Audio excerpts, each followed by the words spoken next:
12 wrestlers who became very successful movie stars.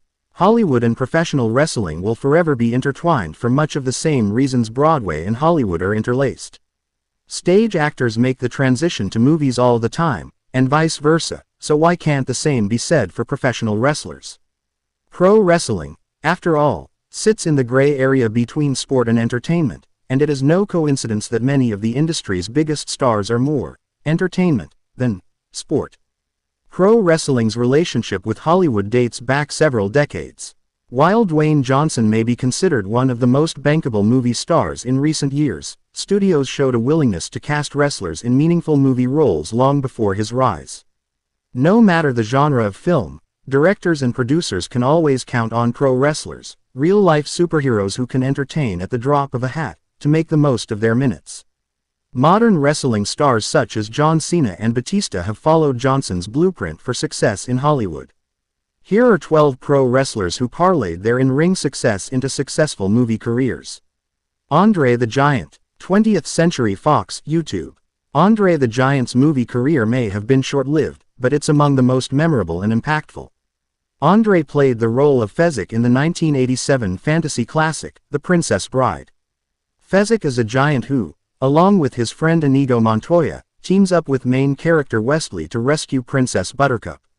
Casting director Jane Jenkins told The Wrap that William Goldman, who authored the original story, initially had Andre pegged for the role.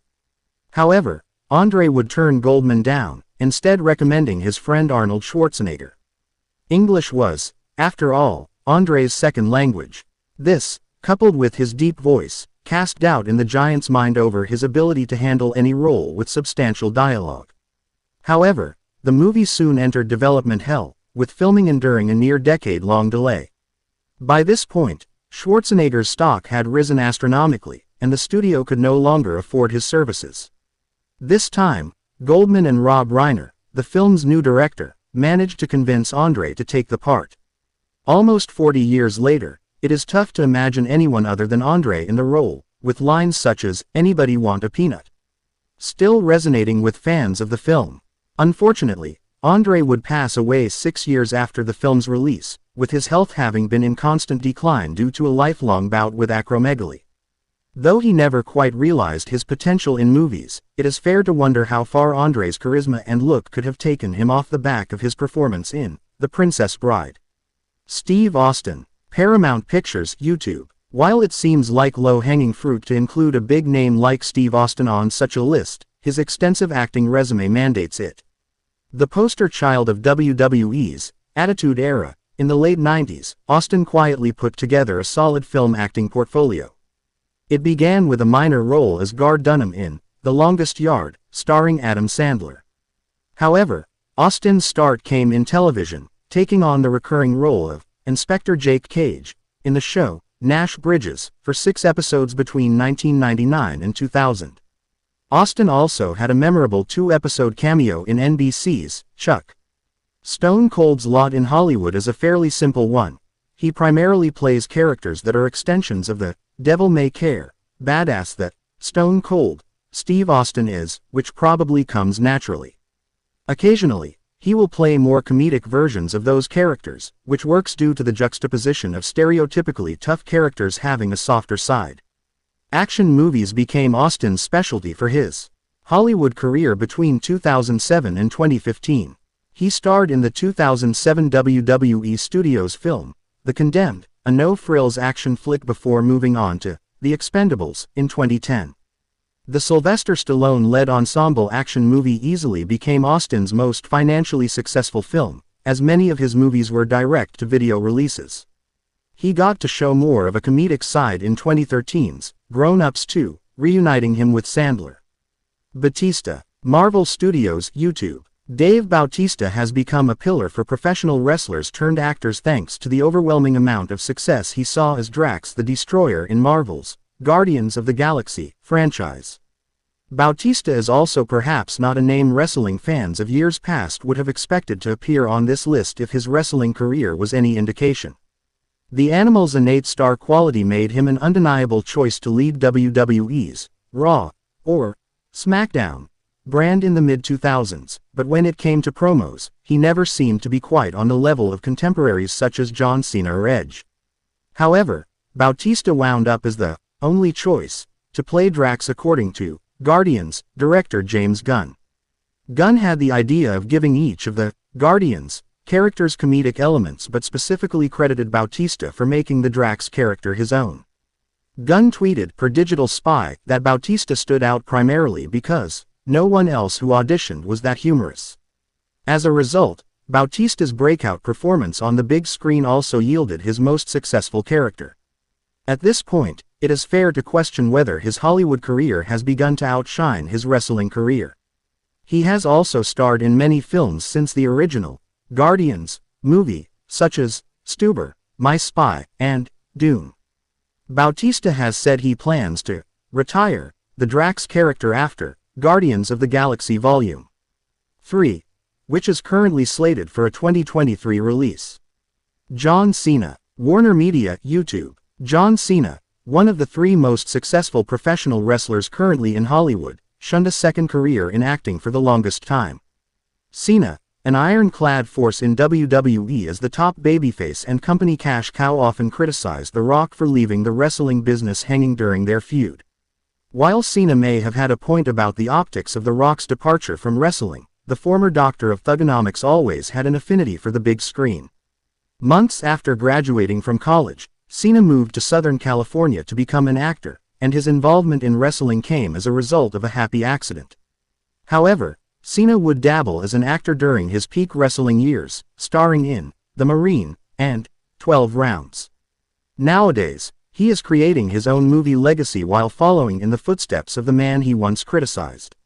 With his in-ring career winding to a close, Cena began taking comedic roles with studios outside of WWE.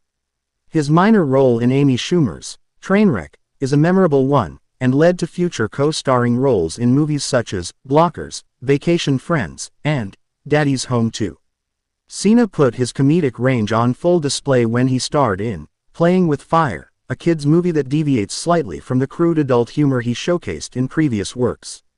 In recent years, however, Cena's acting career seems to have hit a new gear. He landed a role in 2021's F9, the ninth installment in the Fast and Furious franchise as main character Dominic Toretto's, played by Vin Diesel's brother, and played Chris Peacemaker Smith in director Gunn's The Suicide Squad in 2021. Cena has since reunited with Gunn to portray the Peacemaker character in a spin-off show of the same name. Hulk Hogan, MGM, YouTube. The movie role Hulk Hogan is arguably best known for Thunderlips in Rocky III, originally got him fired from the WWF. Hogan recounted the story on an episode of The Steve Austin Show, HTSE Scoops.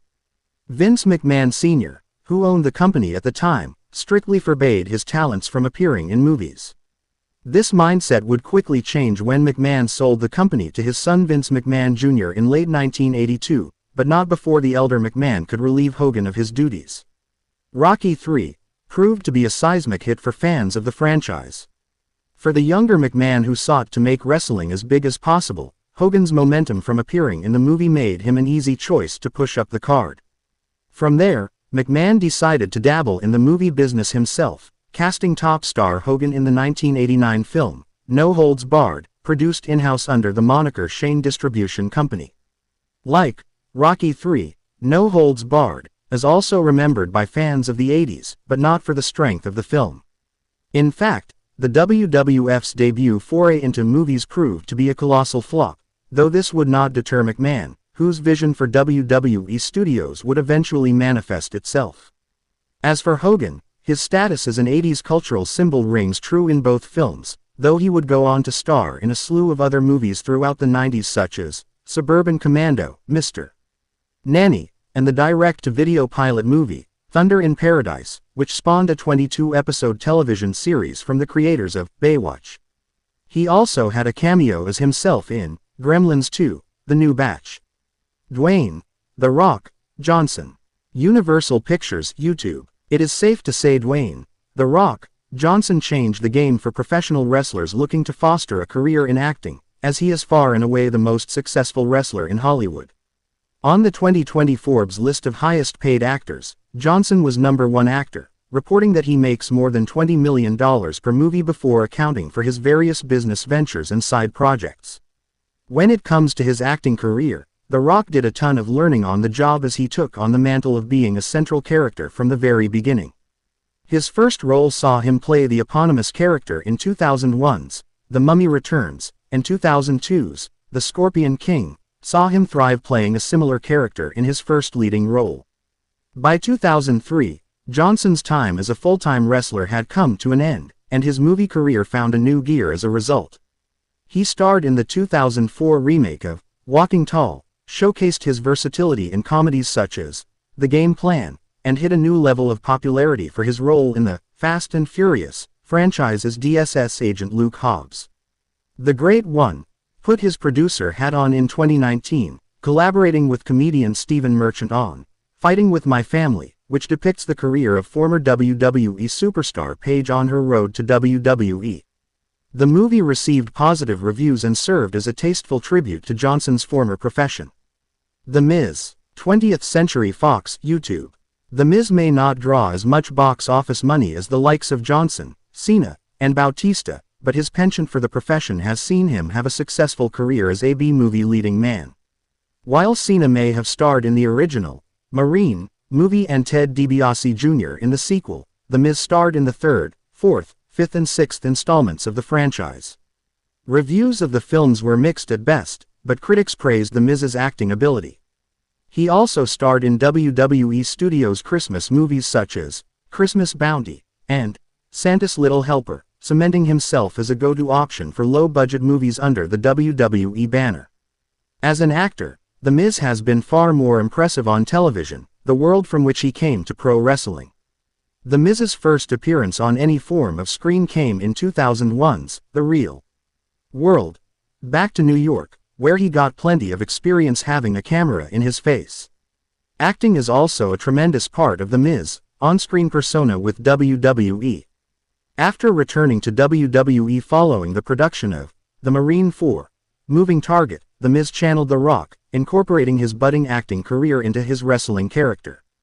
Elements of The Miz's A-lister character are still present in his current form, and had it not been for his involvement with reality shows such as Total Divas and Miz and Mrs., The Miz would likely continue to supplement his income working on WWE films. He has, however, expressed interest in playing Johnny Cage in a Mortal Kombat movie. Kevin Nash, Lionsgate, YouTube. Kevin Nash's movie career flies somewhat under the radar, as Big Sexy has never been one to brand himself as an actor, nor has he ever had a starring role. Instead, Nash takes on smaller parts, whether acting in a supporting role or participating in a blink and you'll miss it cameo. Nash appeared sporadically in movies and television throughout the 90s, with his first appearance coming as Super Shredder in 1991's Teenage Mutant Ninja Turtles 2, The Secret of the Ooze. From there, Nash would garner minor roles in movies such as The Punisher, and would join Austin in The Longest Yard. Additionally, he played an unnamed mover in Happy Madison's Grandma's Boy, and played the role of Odin in the direct-to-video flick, Almighty Thor. Unlike many aspiring wrestlers turned actors, Nash never logged more than the occasional minor appearance, though he always found a way to maximize his screen time. He played Tarzan, a male exotic dancer in 2012's Magic Mike, and recently played Ed in 2020's Chick Fight. At 6'10", Nash is easily castable as an enforcer, but his acting work consists primarily of comedy, which is more representative of who Nash is. His role in TNA's Paparazzi Productions gave him a platform to work as more of a comedic character, and fans began to see him as more than one of the three founding members of the NWO in WCW. Nash recently told Steve Austin on The Broken Skull Sessions that he would love to do more in television and film, so wrestling fans have likely not seen the last of the man formerly known as Diesel on the big screen. Roddy Piper, Universal Pictures, YouTube. I have come here to chew bubblegum and kick ass, and I'm all out of bubblegum, is perhaps one of the most iconic lines a pro wrestler has delivered in a film, and it came courtesy of Roddy Piper in 1988's They Live. Piper quietly put together an extensive acting resume, taking on the lead role in numerous action B-movies and later doing voice work. Such B-movies included Immortal Kombat, The Bad Pack, and Hard Time, just to name a few. Hot Rod was considered to be one of the most charismatic performers of his era, so the transition to acting came naturally. While Hogan soaked up most of the acting attention coming off his appearance in Rocky III and his starring role in No Holds Barred, Piper racked up a cult hit with John Carpenter's They Live, with his lead performance receiving positive reviews. Piper tragically passed away on July 31, 2015, but not before having one of the most complete movie careers in the history of pro wrestling. Two of Piper's movies were released posthumously, the first of which, titled The Bet, featured fellow retired wrestlers such as Diamond Dallas Page and Jake the Snake Roberts. El Santo Azteca. Though El Santo might not be as well known as Cena the Rock north of Mexico, the late Lucha Libre icon had a highly successful and highly unique movie career. While many wrestlers took up the roles of specific characters from movie to movie, El Santo often played himself on a series of adventures that would be akin to Superman starring in movies about himself. This comparison holds water because Santo was seen by many as a real-life superhero in his native Mexico. The concept of Santo as a pseudo-fictional character, as noted in Mondo Lucha a Go-Go, The Bizarre and Honorable World of Wild Mexican Wrestling, started in 1952 when artist Jose G. Cruz penned a Santo comic book that ran for 35 years. By 1958, Fernando Auzes, a fellow wrestler and actor, had invited Santo into the filmmaking business. Unwilling to star in movies at the expense of his wrestling career, Santo juggled both careers simultaneously, usually portraying a fictionalized version of himself moonlighting as a superhero. Santo contra los Zombies, or Santo vs. the Zombies, in 1962 was his first movie. From there, Santo went on to total 52 movies throughout his illustrious career, sometimes enlisting the help of fellow Mexican legends such as Blue Demon and Mil Mascaras. Santo's most successful film, Las Momias de Guanajuato, or The Mummies of Guanajuato, featured all three working together to stop Satan, a wrestler who sold his soul to the Lord of Darkness for fame. Triple H. New Line Cinema, YouTube. While Triple H's movie career can be summed up as short and sweet, it would be fair to say he made the most of his minutes on the big screen. He first starred in Blade Trinity, the third and final installment in the Blade trilogy, starring Wesley Snipes. He played Jarko Grimwood, a brutal and violent vampire who served as a henchman for the main antagonist. In a promotional interview for the film via Tribute.ca, Triple H said he actually planned to turn to movies sooner. Vince McMahon actually came to myself and The Rock and was actually talking to us at that time about breaking into Hollywood, Triple H said. Unfortunately, the game would tear his quad shortly after McMahon's revelation, setting him on the road to recovery instead of the road to Hollywood. Though his focus remained solely on wrestling, Triple H received another acting opportunity in 2011 when he played Ray Bradstone in WWE Films' The Chaperone. The film was panned by critics. Triple H also starred action movie, Inside Out. Jesse Ventura, 20th Century Fox, YouTube. Jesse, the Body, Ventura has played a variety of different roles in life: professional wrestler, color commentator, bodyguard, author, Navy SEAL, podcaster, and even governor of Minnesota. Ventura also forayed into the world of acting near the end of his pro wrestling career, starring in the classic 1987 action movie, Predator, alongside Arnold Schwarzenegger.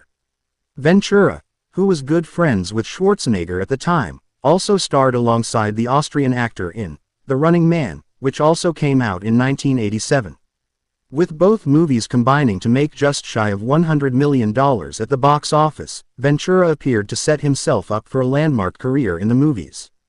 Political pursuits throughout the mid-late 90s ultimately put Ventura's budding acting career on hold, with the former wrestler resigning himself to minor roles and cameos in the years to follow. However, he landed his first and only lead role as Abraxas, Guardian of the Universe, in the 1991 movie. The film was seldom seen, but Ventura's acting career surely lives on through his role as Blaine Cooper in the original Predator film, which has since become a full-fledged franchise with 5 staple films. The fifth, Prey, came out in 2022, which Ventura has praised on his Twitter account. When it comes to pro wrestling, celebrities can be the match that starts a fire. Mr. T was the draw of the original WrestleMania and helped boost Hulkamania to a whole new level. Mike Tyson did the same a generation later with WrestleMania 14 and Steve Austin. Celebrities can add an air of prestige to wrestling, draw new viewers in to give it a try, or just have entertaining interactions in this crazy cartoon world. WWE knows all of this as well as anybody, and that's why the WWE Hall of Fame has a celebrity wing. Well, okay, they also just like finding excuses for famous people to show up and say nice things about wrestling. Either way, WWE has honored some worthy names, including Tyson and Mr. T, in their hall, but they've left many more out. People who have performed better in an unfamiliar world than you might expect, as well as people who created memories we'll always remember even when there are a few we'd like to forget. Here are celebrities who absolutely should be in the WWE Hall of Fame. Lawrence Taylor, WWE, an NFL legend. Lawrence Taylor was such an incredible linebacker that he left a permanent mark on the sport of football. As John Madden once said, he changed the way defense is played, the way pass rushing is played, the way linebackers play, and the way offenses block linebackers. Retiring in 1994, LT, like many athletes, needed something new to do, and 1 year later the WWF came calling. First came an angle at the 1995 Royal Rumble, where a frustrated Bam Bam Bigelow shoved Taylor, who was attending the show as a fan.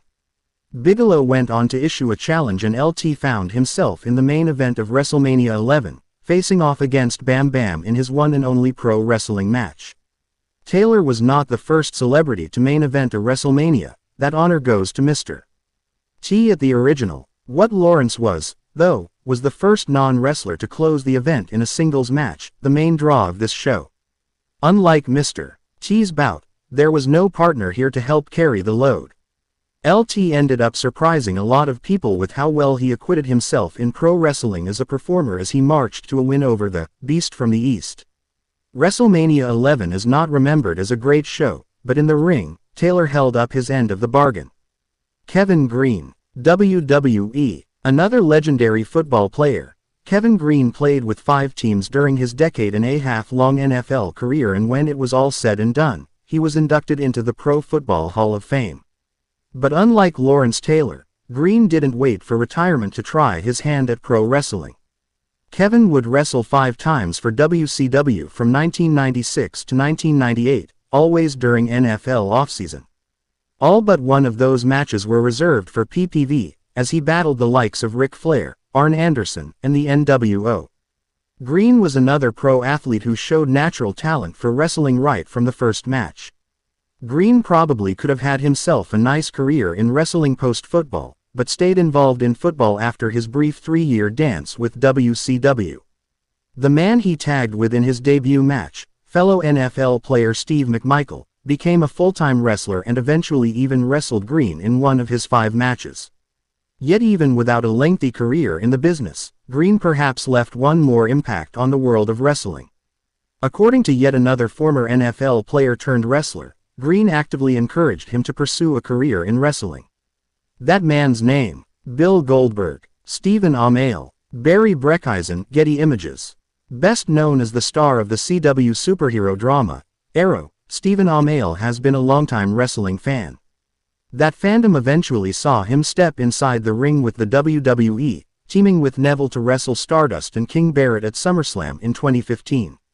Amell impressed in the match, even doing a dive onto Stardust. Amell would go on to become one of the most well-traveled modern celebrities who got into wrestling. He would work a match for Raw, teaming with the Elite Cody Rhodes, Kenny Omega, and the Young Bucks in a tag match that saw Stephen put through a table. He'd then carve himself a spot in a piece of wrestling history, working Christopher Daniels at the show that in many ways planted the seed of AEW, All In. Amell's history with wrestling has a whole second element though, and that's his career in scripted dramas. His blossoming friendship with Cody Rhodes saw The American Nightmare make a cameo on Arrow. More importantly, when that show ended its 8-season run, Amell looked to combine his passions. Heels, a drama about pro wrestlers in Georgia, premiered on Starz in 2021 and stars Amale. In addition to giving wrestling a little more exposure just by its mere existence, Heels has provided another acting job for CM Punk, who portrays Ricky Rabies on the program. Dennis Rodman, WWE, with his magnetic personality, sometimes outrageous appearance, and often crazy personal life, Dennis Rodman felt like a pro wrestler before he took one step in a ring. A member of the Basketball Hall of Fame, the Worm won 5 NBA titles and had his number retired by the Detroit Pistons. Rodman would not only wrestle a few times for WCW in the late 90s, he'd become an official member of the NWO. Rodman became friends with fellow stablemate Hulk Hogan, going as far as to defend him publicly during one of his many scandals. Rodman was not as impressive in the ring as some other names on this list. What Dennis could do though was draw money. In 1998, he wrestled on WCW's Bash at the Beach PPV, teaming with Hogan against Diamond Dallas Page and fellow NBA superstar Karl, the Mailman, Malone. The PPV ended up drawing a staggering 580,000 buys, making it the second most purchased PPV in WCW history, behind only Starrcade, 97. Rodman would largely step away from wrestling after WCW with two notable exceptions. The first would be a headlining match with Curt Hennig for an indie promotion in Australia. The second would be his entry in Hulk Hogan's Celebrity Championship Wrestling, a one-season reality competition show that Rodman ended up winning, beating out such names as Dustin Diamond and Butterbean. Art Donovan, WWE. We know this one is weird, but hear us out. Celebrities in wrestling sometimes turn out great, as this list shows. But just as often they turn out horribly, with people brought in simply because of their name value fumbling through a pastime they have little knowledge or enthusiasm for. We feel like the Hall of Fame should have one name that represents all of those who fell short, and Art Donovan is our man. Yet another Football Hall of Fame member, Donovan was a frequent guest of David Letterman, due to his charm and storytelling ability. That isn't why he makes this list though. No, Art makes the list because of the King of the Ring 1994 PPV. Brought in as a local sports hero to do commentary for the event, Donovan's performance can best be described as, what if your confused grandpa asked questions for the entire show. The show started with Gorilla Monsoon introducing Donovan as Art O'Donnell, and things went downhill from there. Constantly befuddled, Art turned in an all-time awful performance, best known for asking what every wrestler weighed. By the end of the night, his booth mates Monsoon and Randy Savage were tuning him out, but it was a night that fans who witnessed it will never be able to forget. RoboCop, WWE. Let's follow one weird representative pick with another. Wrestling has been full of fictional characters from other mediums making guest appearances. Who can forget when Chucky showed up in WCW, or the Muppets in WWE? The celebrity wing of the WWE Hall of Fame should have one member that stands for all of them, and who better than RoboCop, beloved movie. Action hero and top-notch cyborg law enforcer. RoboCop didn't just appear for WCW in 1990, he was a selling point for the PPV he appeared on, with the Capital Combat event actually carrying the tagline, The Return of RoboCop. There to promote the upcoming film, RoboCop 2, our steel-covered buddy was brought in to be Sting's backup against the Four Horsemen.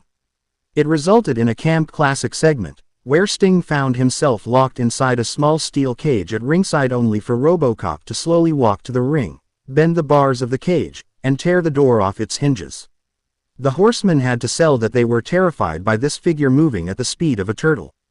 On commentary, Jim Ross had to say surreal things like, Sting and RoboCop have asserted themselves here.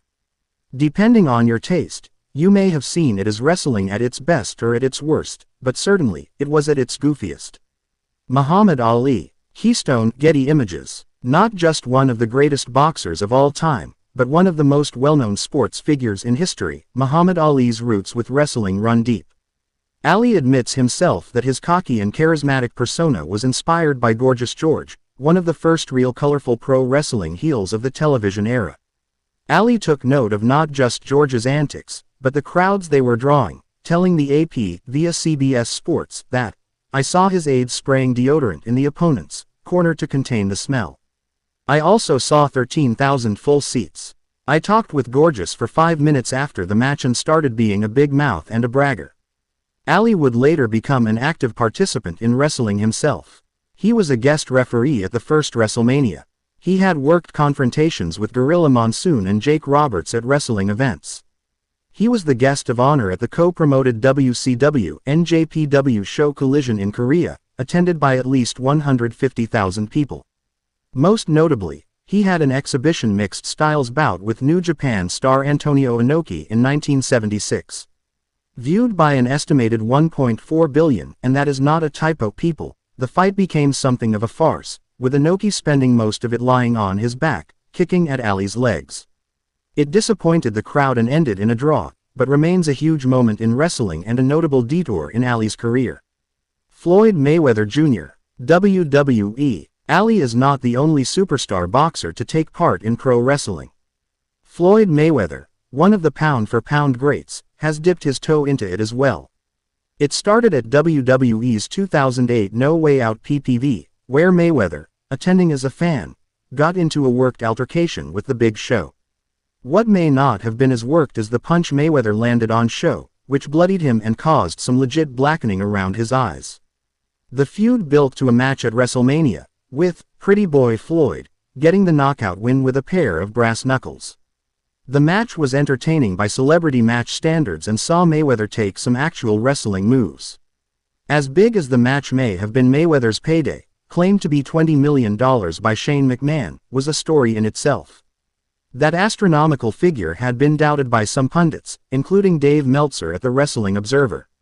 Either way, money, Mayweather doesn't come cheap, although we're willing to bet his follow-up appearance for WWE, helping to cost Big Show a tag match on Raw a year later, wasn't as pricey.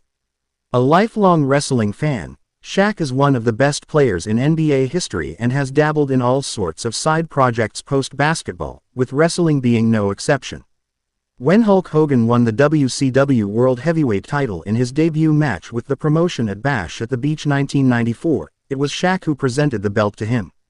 He made appearances on both Raw and Impact. He was even scheduled to face Big Show at WrestleMania 33, a match that Big Show told Uproxx was cancelled due to scheduling issues. Shaq would end up having at least 2 matches. The first was as an entrant in Wii's 2016 Andre the Giant Battle Royal at WrestleMania. He was quickly eliminated when most of the other competitors ganged up to throw him out. His second match would be for AEW, teaming with Jade Cargill against Cody Rhodes and Red Velvet on Dynamite. Shaq was a gamer, executing a nice power bomb and even taking a bump off the apron through a table. For a middle-aged former athlete with almost no wrestling experience, O'Neal did well.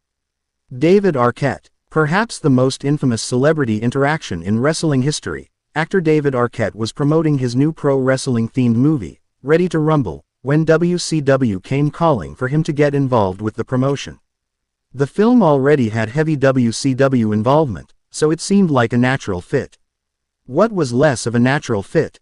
WCW booking deciding to make Arquette WCW World Champion on Thunder, in a desperate attempt to grab ratings. A true fan, David has gone on record multiple times, including on the Chris Van Vliet show, saying he did not want to be champion. Even though the title reign lasted less than 2 weeks, many felt real damage had been done to the brand. In a classy move, Arquette donated his WCW salary to Droz and the families of Owen Hart and Brian Pillman.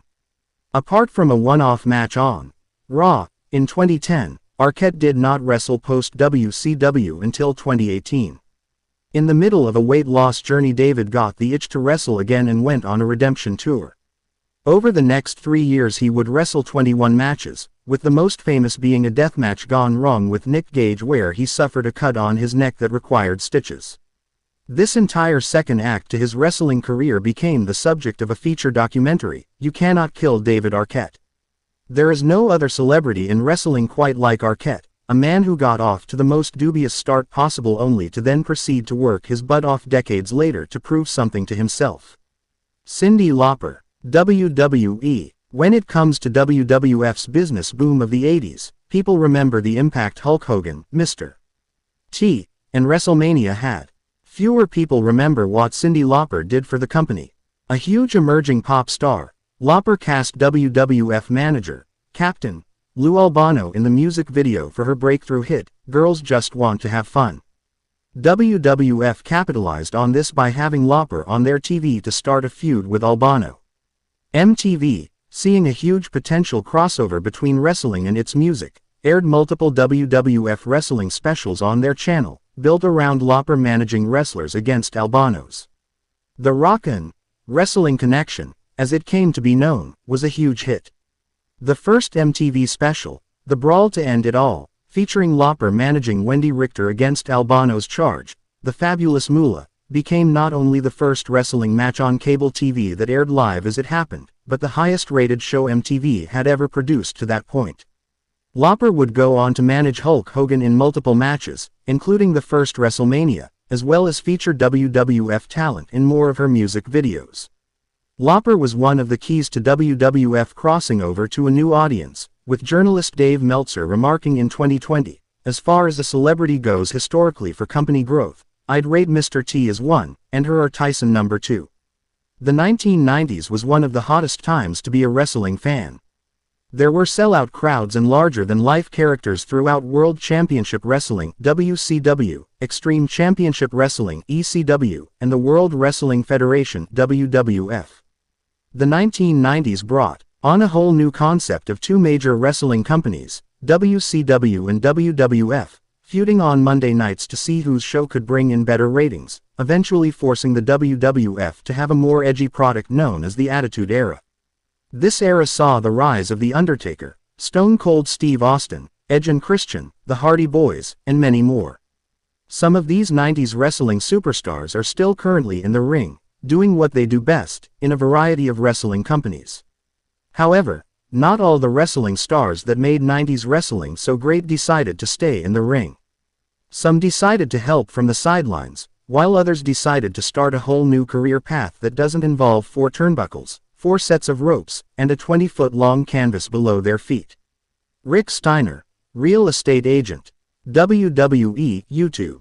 Rick Steiner is most famously known for barking like a dog and winning tag team titles all over the world alongside his brother Scott Steiner in the mid to late 1990s.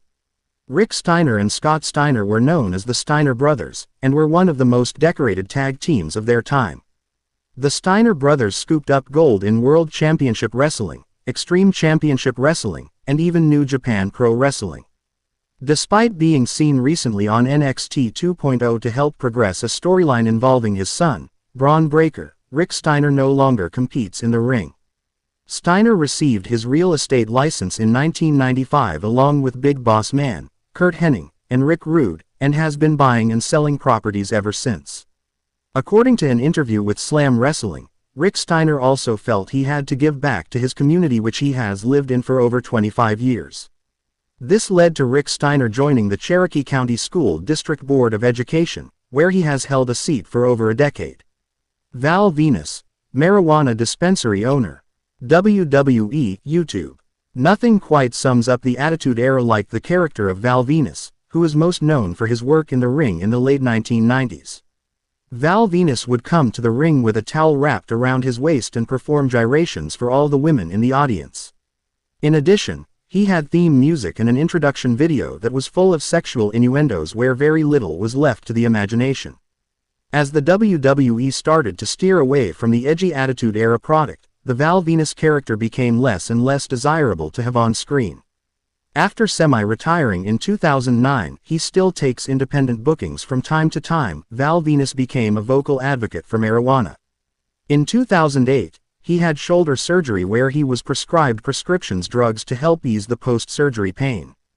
Venis told The Inquisitor that smoking marijuana was the only thing that helped him with this pain and he stopped using the prescription drugs altogether. Due to this realization, in 2014, he opened his own medical marijuana business called Purple Haze. His hopes with this business adventure is to teach people the benefits of medical marijuana and how it has helped him throughout his life. Molly Holly, wrestling trainer. WWE.com. Nora Greenwald, better known as Molly Holly, made her wrestling debut in 1997 before making her way through WCW and WWEF later in her career. Molly Holly's career took place at a time when women's wrestling is nothing like it is today. However, Holly was a trailblazer in the women's division, with her Mighty Molly character that showed the fans the tough side of women's wrestling. This tough attitude inside the ring won her multiple titles, including the WWF Hardcore Championship, and later in her career, the WWE Women's Championship. Shortly after her 2005 retirement, Molly Holly became a counselor for drug-addicted teens, where she met her husband Gino Benshoff via White Bear Press. Like many former wrestlers who hung up their boots, that wrestling itch came back to Holly during her tenure as a counselor.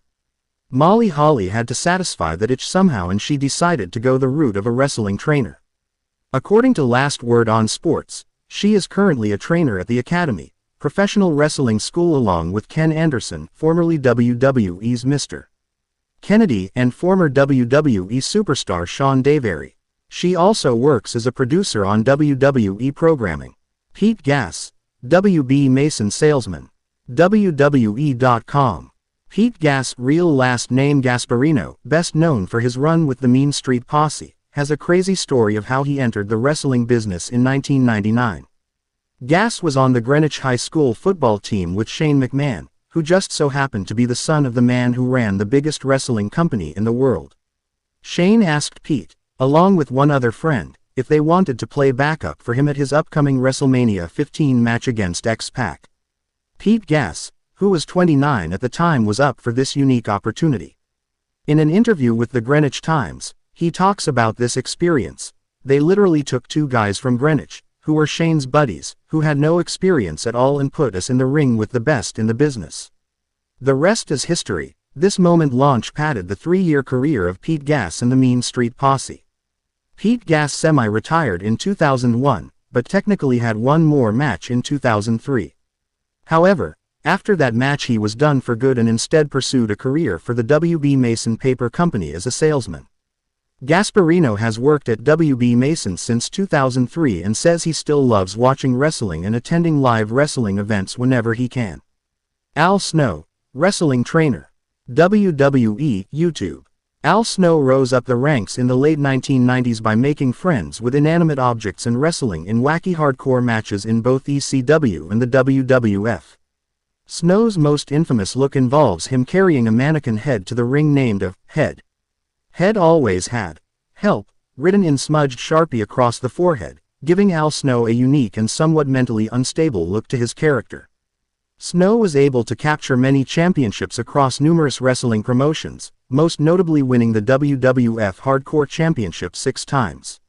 Although Al Snow was always a mid-card wrestler throughout his career, he was always a steady and reliable performer.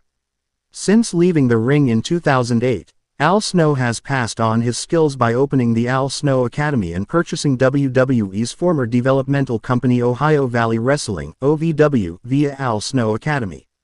With the combination of his Wrestling Academy and OVW, Al Snow continues to train aspiring new wrestlers. Despite already having a lot on his plate, he also created a clothing brand for wrestling fans called Collar X Elbow, where wrestling fans can purchase unique merchandise you can't find anywhere else.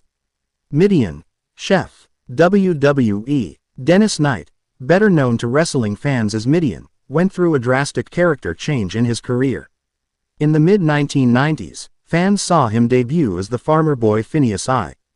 Goodwin, purposely spelling out P-I-G, along with his tag team partner Henry O. Godwin, also purposely spelling out H-O-G. The Godwins secured 2 WWF Tag Team Championship reigns. In the late 1990s, when WWF was looking to create more grounded characters, a major switch was done to Knight's persona. He became Mideon, a gloomier character featured in Undertaker's Ministry of Darkness faction. After these 2 major character changes, Dennis Knight decided to change his career as drastically as WWF did with his character. Knight discovered that he had a passion for cooking. According to WWE.com, Dennis Mideon Knight turned this passion into a new career by becoming a chef at Café Ponte and later the Sandpearl Resort in Clearwater Beach, Florida. After getting his feet wet in the cooking business, Dennis Knight started his own catering company called Dennis Knight Catering, and he continues to fuel his passion by entering cooking competitions on the side. Spike Dudley, Financial advisor. WWE, YouTube. Extreme Championship Wrestling rose to fame for many different reasons, but one major reason was the Dudley Boyz. The tag team were known for the colorful language in their promos, putting people through tables, and lighting things on fire. Bubba Ray Dudley and Devon Dudley were the two main Dudley Boyz, but Spike Dudley played a massive role in the team as well. Spike was the little brother, not in age, but stature. Spike Dudley was often the sacrificial lamb of the team, being put through the most amount of tables, hit with the most amount of chairs, and thrown into the crowd more than any of them. It can't be said for sure, but it is possible that these big numbers steered Spike Dudley toward a career of working with large numbers as a financial advisor. In 2005, Spike Dudley was released from WWE and that devastated him. Shortly after his release, he found work at MassMutual helping people budget for college, taxes, retirement, and many more financial scenarios. Spike Dudley commented on this career switch in an interview with WWE.com saying, "I'm helping people live a better life and take care of their families, it's beyond rewarding. Maybe one day Spike Dudley can help a small wrestling company, similar to ECW, budget for all the broken tables they will need in the future." Alex Wright, wrestling trainer. WWE, YouTube. Alex Wright found his stride in WCW in the late 1990s by dancing his way to the ring in his leather jacket. However, he was always slightly out of step when it came to progressing in his career. As a mid-carder of WCW, Wright managed to win himself a WCW TV Championship, Cruiserweight Championship, and Tag Team Championship during his time in the ring. When World Championship Wrestling went out of business in 2001, Alex Wright found himself at a crossroads and decided to take a break from wrestling altogether. After a much-needed break, Wright started his own wrestling school known as The Right Stuff. This wrestling school specializes in training European wrestlers, with a specific focus on German wrestlers. After opening The Right Stuff, he started his own company known as New European Championship Wrestling (NECW). NECW promotes the talent trained at The Right Stuff, and alongside Alex Wright, the combination is helping expand the wrestling presence in Germany. Medusa, personal trainer. WWE, YouTube. The history of women's wrestling cannot be told in full without the mention of Deborah Michelli, better known to wrestling fans as Medusa. Michelli started as Alundra Blaze in the WWF in the mid-1990s. Her character was a trailblazing woman who stopped at nothing in her pursuit for championship gold. Unfortunately, at this time, the WWF did not really have a women's division, which left Blaze on an island of her own. The most infamous part of her career was when she held the WWF Women's Championship in 1995. Alundra Blaze was frustrated with the WWF's vision of women's wrestling and she jumped ship to WWF's direct competitor, WCW. Deborah Michelli showed up as a new character, Medusa, on WCW Monday Nitro, with the WWF Women's Championship and threw it in the garbage on live television. This launched the Medusa character into full swing and got her blacklisted from WWF for a long time via Ring the Damn Bell. Michelli left wrestling in 2001 after WCW closed its doors and pursued a career in monster truck driving, where she drove a monster truck aptly named Medusa. After her monster truck career, she started her own fitness program called Feminine, Intelligent, and Tough Fit. Michelli runs the FIT program today, where she helps women choose a healthy mindset and lifestyle on their way to achieving their own life goals. Norman Smiley, NXT trainer. WWE, YouTube. Norman Smiley made his way through the wrestling ranks in the 1990s, jumping between promotions all around the world before landing himself in ECW and more notably WCW in the late 1990s. Smiley was known for his smiley, pun intended, and happy-go-lucky character that would bust out a dance move called the Big Wiggle. Despite largely being an enhancement talent at the time, fans took a liking to Smiley. Norman Smiley found his niche as a technical wrestler and over-the-top entertainer. In an interview with WWE.com, William Regal said, "He was a technical wrestler who found out that you're far better off being an entertainer." After WCW closed its doors in 2001, Smiley was wrestling in a few other promotions before realizing he had a knack for training future entertainers in wrestling. Since leaving the ring, he has settled down as a trainer for Wii's NXT program.